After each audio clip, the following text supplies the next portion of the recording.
Hello दोस्तों, नमस्कार। स्वागत है एक बार फिर से आप सभी का अपने प्रिय चैनल पर। दोस्तों आपको बताते जो अभी की सबसे बड़ी खबर आ रही है, जहां पर G20 की मेजबानी पर सवाल उठा रहे चीन और पाकिस्तान को खुद प्रधानमंत्री नरेंद्र मोदी जी ने अपने बयान से दो टूक दिया है जवाब। जी हाँ दोस्तों, कह दिया है अरुणाचल हो या कश्मीर कहीं भी कर सकते हैं G20 का मीटिंग। जी हाँ दोस्तों, भारत के प्रधानमंत्री नरेंद्र मोदी जी ने चीन पाकिस्तान को दिया है दो टूक जवाब। साथ ही साथ दोस्तों आपको बताएंगे इतना ही नहीं, चीन के खिलाफ एक्टिव हुआ मोदी सरकार का एक्शन प्लान, डिप्लोमेट्स को भेजा गया है संदेश, ड्रैगन से खुलकर अब होगी लड़ाई। जी हां दोस्तों, साथ ही साथ आपको बताएंगे जहां G20 से पहले खालिस्तानी आतंकी गुरपतवंत सिंह पन्नू ने कश्मीरी मुस्लिमों को भड़काया, कहा घाटी को छोड़कर दिल्ली आओ। जी हां दोस्तों, साथ ही साथ आपको बताएंगे जहां क्या G20 सम्मेलन में सऊदी के क्राउन प्रिंस सलमान भी नहीं लेंगे हिस्सा। क्या है दोस्तों इनसे जुड़ी बड़ी खबर, सारी जानकारियां बताएंगे। बने रहेगा वीडियो के अंत तक। और अभी खबरों में आगे बढ़ने से पहले हमेशा की तरह अपने भारत देश का, भारतीय सेना का और भारत के संप्रभुता अखंडता का दिल से समर्थन करते हैं तो इस वीडियो को भी कर दीजिए लाइक, चैनल कर दीजिए सब्सक्राइब, बेल आइकन दबाइए, साथ ही कमेंट बॉक्स में लिख दीजिएगा जय हिंद। जी हाँ दोस्तों, चलते हैं पहली और सबसे बड़ी खबर की तरफ, जहां अरुणाचल हो या कश्मीर कहीं भी कर सकते हैं G20 मीटिंग। जी हाँ दोस्तों, G20 की मेजबानी पर सवाल उठा रहे चीन और पाकिस्तान को पीएम मोदी जी ने दिया दो टूक करारा जवाब। जी हां, भारत की G20 अध्यक्षता के बारे में बात करते हुए प्रधानमंत्री नरेंद्र मोदी जी ने कहा कि इससे कई सकारात्मक प्रभाव हुए हैं और उसमें से कुछ मेरे दिल के बहुत करीब है। प्रधानमंत्री मोदी जी ने कहा कि G20 में हमारे शब्दों और दृष्टिकोण को दुनिया न की केवल विचारों के रूप में बल्कि भविष्य के रोड मैप के रूप में देख रही है। दुनिया का GDP केंद्रित दृष्टिकोण अब मानव केंद्रित में बदल रहा है और भारत उत्प्रेरक की भूमिका निभा रहा है। जी हाँ दोस्तों, श्रीनगर और अरुणाचल में G20 बैठक पर चीन और पाकिस्तान की आपत्ति को खारिज करते हुए पीएम मोदी जी ने खुद कहा कि देश के हर हिस्से में बैठकर कर सकते हैं हम मीटिंग। पीटीआई को दिए विशेष साक्षात्कार में प्रधानमंत्री ने कहा कि गैर जिम्मेदार वित्तीय नीतियों और लोक लुभावने वादों से तुरंत राजनीतिक फायदे मिल सकते हैं, लेकिन भविष्य में इसकी आर्थिक और सामाजिक कीमत चुकानी पड़ती है। इसमें नुकसान गरीबों का ही होता है। यानी कि दोस्तों खुद प्रधानमंत्री नरेंद्र मोदी जी ने ये बातें कह करके चीन और पाकिस्तान को करारा जवाब दिया है। इतना ही नहीं दोस्तों, इसी से जुड़ी एक और बड़ी खबर आपको बता दें, जहां चीन के खिलाफ एक्टिव हुआ मोदी सरकार का एक्शन प्लान, डिप्लोमेट्स को भेजा गया है संदेश, ड्रैगन से खुलकर लड़ाई। जी हां, पिछले महीने जोहान्सबर्ग में ब्रिक्स शिखर सम्मेलन के दौरान चीनी राष्ट्रपति शी जिनपिंग के साथ एक संक्षिप्त बैठक के दौरान सीमा मुद्दों पर कड़ी बात करके प्रधानमंत्री मोदी ने चीन को संदेश दे दिया था कि भारत अब चीन को लेकर नीति और रणनीति दोनों बदल चुके हैं। दी संडे गार्डियन की रिपोर्ट के मुताबिक उच्च स्तरीय बैठकों की जानकारी रखने वाले एक राजनयिक सूत्र ने कहा है कि देश के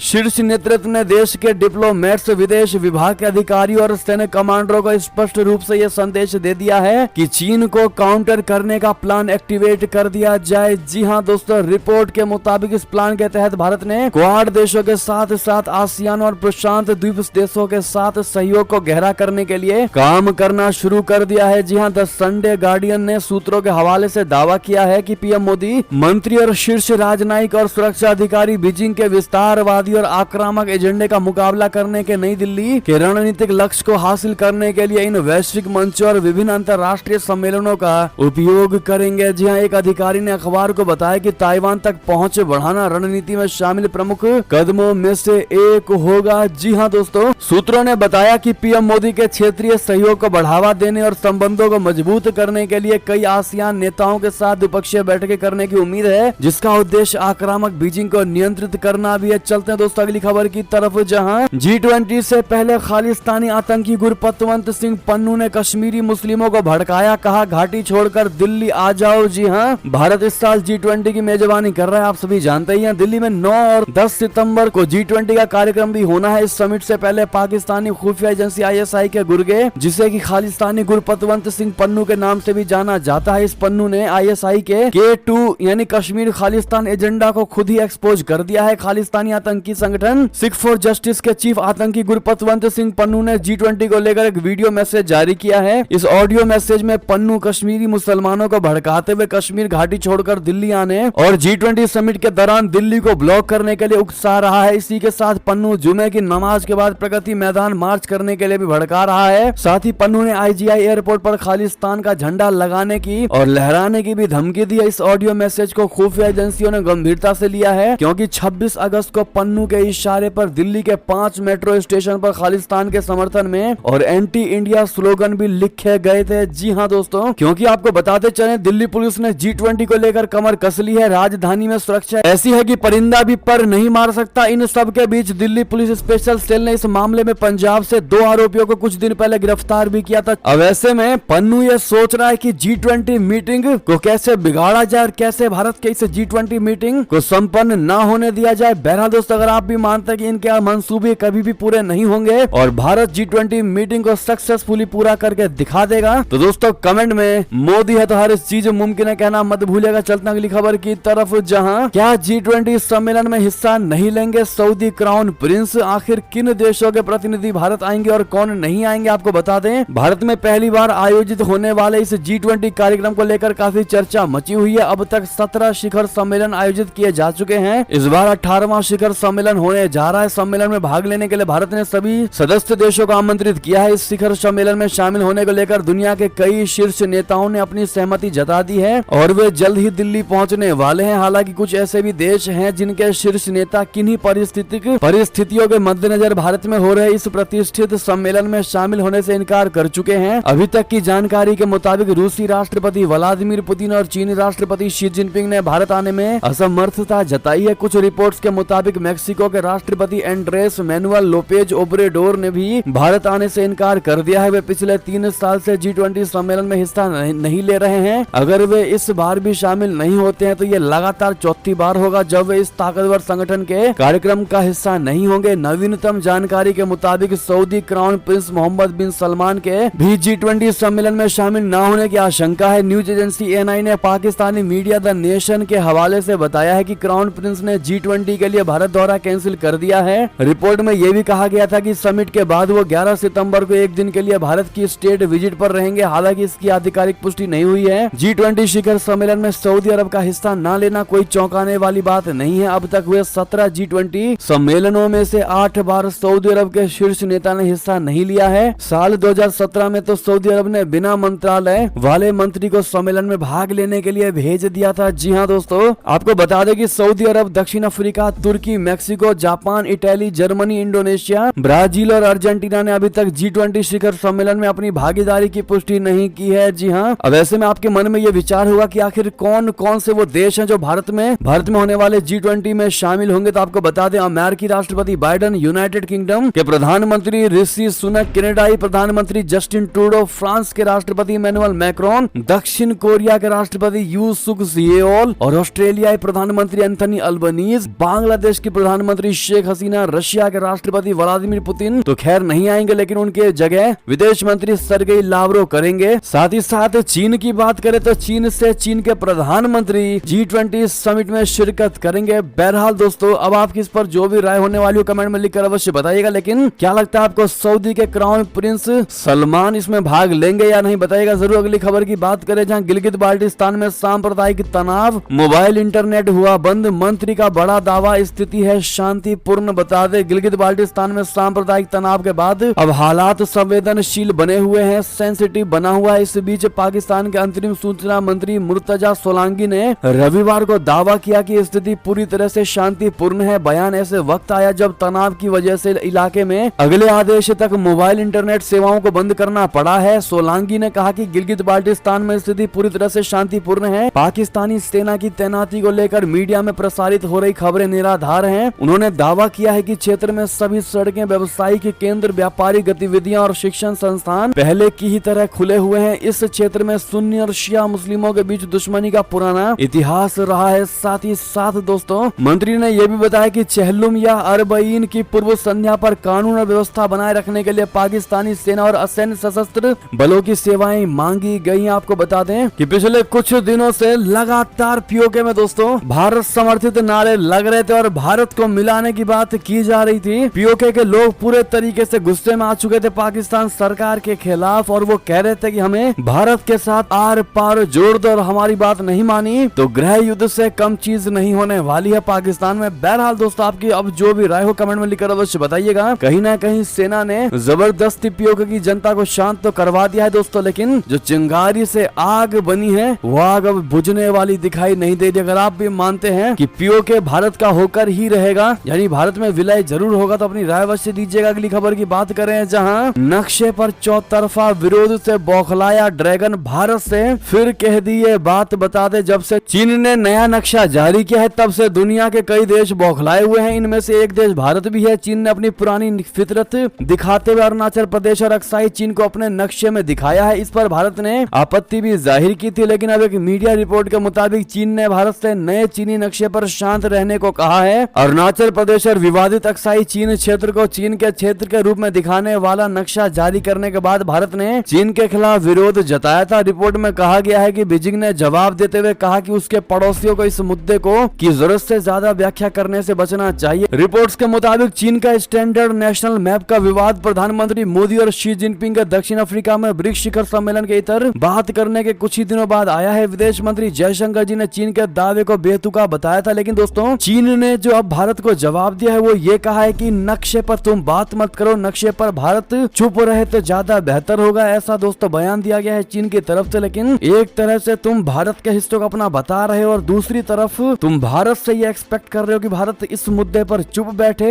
ऐसा कतई भी बिल्कुल भी नहीं होने वाला। अब ये भारत एंसेंट भारत नहीं बल्कि नया भारत है, नए भारतीयों का भारत है। जवाब तो चीन को मिलकर ही रहेगा। अगर आप भी मानते हैं तो दोस्तों इस वीडियो का जितना ज्यादा उसके शेयर कर दिएगा ताकि हर कोई अपनी राय रख सके और चाइना को उस नक्शे पर जवाब दे सके। अगली खबर की बात करते हैं, जहां आखिर अचानक क्यों भड़क गया पाकिस्तानी पति हैदर। कहा अकेला ही काफी हूँ, सीमा हैदर को जूते मरवा कर बच्चों को ले आऊंगा। जी हाँ दोस्तों, पाकिस्तान से नेपाल के रास्ते भारत आई सीमा हैदर कई महीनों के बाद अब भी सुर्खियों में बनी हुई है। कभी उसकी और सचिन की चर्चा होती है तो कभी उसके पाकिस्तानी पति गुलाम हैदर की। पिछले कुछ दिनों में गुलाम हैदर ने सऊदी अरब से ही एक यूट्यूब चैनल को कई इंटरव्यूज दिए हैं और अपने बच्चों को वापस ले जाने की बात कही है। एक हालिया इंटरव्यू में गुलाम हैदर खराब भाषा का इस्तेमाल करते हुए कहा कि वो अपने चारों बच्चों को लेकर जरूर आएगा, फिर चाहे सीमा को जूते ही क्यों ना मरवाना पड़े। जी हाँ, डिजिटल मोहसिन नामक यूट्यूब चैनल से बात करते हुए गुलाम हैदर ने जमकर भड़ास निकाली। उसने कहा कि मैं अकेला ही काफी हूँ सीमा के लिए, उसको मैं जूते मरवा कर बच्चों को लेकर आऊंगा। सीमा से मेरा अब कोई ताल्लुक नहीं है। हम सीमा के परिवार वालों का इंटरव्यू रिकॉर्ड करवा कर इंडिया वालों को दिखाएंगे। गुलाम ने कहा कि आज तक सीमा ने कोई भी सच बात नहीं की। वो दुनिया, भारत, मीडिया सबको ही बेवकूफ बना रही है। इतनी शातिर नहीं हो सीमा तुम। जी हाँ, गुलाम का इंटरव्यू लेने वाले शख्स ने सीमा हैदर से अपील की है कि वो अभी भी उसे इंटरव्यू जरूर दे। उसे बताना चाहिए कि आपके पास पैसे नहीं थे, आखिर पैसे कहाँ से लिए आपने, घर भी बेच दिया। उसने कहा कि 4 साल से उसका गुलाम का कोई वास्ता नहीं था। अब ऐसे में दोस्तों सीमा हैदर के पहले पति गुलाम हैदर की बयानबाजी तो देखिए, जो ये कह रहा है कि वो भारत में आकर अकेला ही सीमा हैदर पर जूते मरवा कर बच्चों को वापस लेकर चला जाएगा। इतना ही आसान लग रहा है दोस्तों सीमा हैदर के पति को। आपकी इस पर जो भी राय हो बताइएगा जरूर। अगली खबर की बात करते हैं, जहां पाकिस्तान परस्त अलगाववादी आर्टिकल 370 पर कपिल सिब्बल जिसके वकील सुप्रीम कोर्ट में उन पर उठे सवाल। जी हाँ दोस्तों, कश्मीरी पंडितों के एक समूह ने सुप्रीम कोर्ट में अनुच्छेद 370 को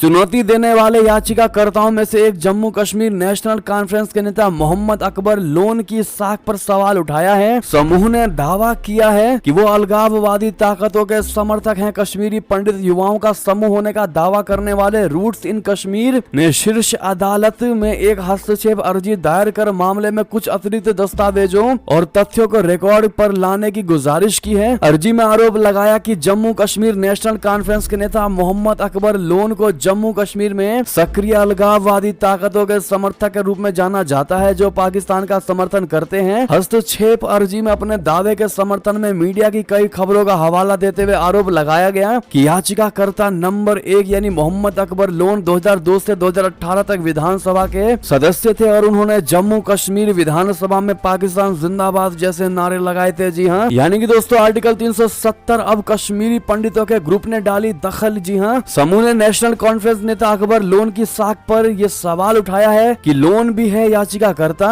आर्टिकल 370 पर सुनवाई के दौरान कपिल सिब्बल ने लोन के वकील के तौर पर ही रखी थी दलीलें। कश्मीरी पंडितों के समूह ने लोन को पाकिस्तान परस्त और अलगाववाद समर्थक बताया है। जी हाँ दोस्तों, अगली खबर की बात करते हैं, जहां भारत के चंद्रयान 3 का मुरीद हुआ चीन। जहर उगलने वाले ग्लोबल टाइम्स के पूर्व संपादक ने जमकर की तारीफ। जी हाँ, भारतीय अंतरिक्ष एजेंसी इसरो को मिल रही लगातार सफलता ने दुश्मनों को भी भी तारीफ करने पर मजबूर कर दिया है। इसरो ने कुछ दिनों पहले ही चंद्रमा के दक्षिणी ध्रुव पर पहली बार चंद्रयान 3 की सफल लैंडिंग कर इतिहास रचा। आज तक कोई भी देश चंद्रयान के दक्षिणी ध्रुव पर सफल लैंडिंग नहीं कर सका है। वहीं एक दिन पहले ही इसरो ने सूर्य की जानकारी इकट्ठा करने के लिए आदित्य L1 मिशन की सफल लॉन्चिंग की। ऐसे में भारत का कट्टर दुश्मन चीन का मीडिया भी इसरो के काम की जमकर तारीफ कर रहा है। ग्लोबल टाइम्स ने चीनी अंतरिक्ष एजेंसी और भारतीय अंतरिक्ष एजेंसी के एक साथ काम करने पर जोर दिया है। तो वहीं ग्लोबल टाइम्स के पूर्व संपादक हु शिजिन ने इसरो की खूब जमकर तारीफ की है। हु शिजिन ने लिखा कि 10 दिन पहले भारत का अंतरिक्ष यान चंद्रमा पर सफलता पूर्वक उतरा। अंतरिक्ष में भारत का हालिया उपलब्धियां प्रभावशाली है। उन्होंने सोशल मीडिया एक्स यानी कि पूर्व में ट्विटर पर की अपने पोस्ट में इसरो को टैग भी किया। हु शिजिन वही चीनी पत्रकार हैं जिन्होंने गलवान संघर्ष के दौरान भारत के खिलाफ जमकर जहर उगला था। उस वक्त शिजिन चीनी सेना के समर्थन में लगातार ट्वीट करते थे और लेख भी लिखते थे। उन्होंने चीनी सेना को ड्रोन के जरिए साजो सामान डिलीवर करने का दावा भी किया था, जिसके बाद खच्चर के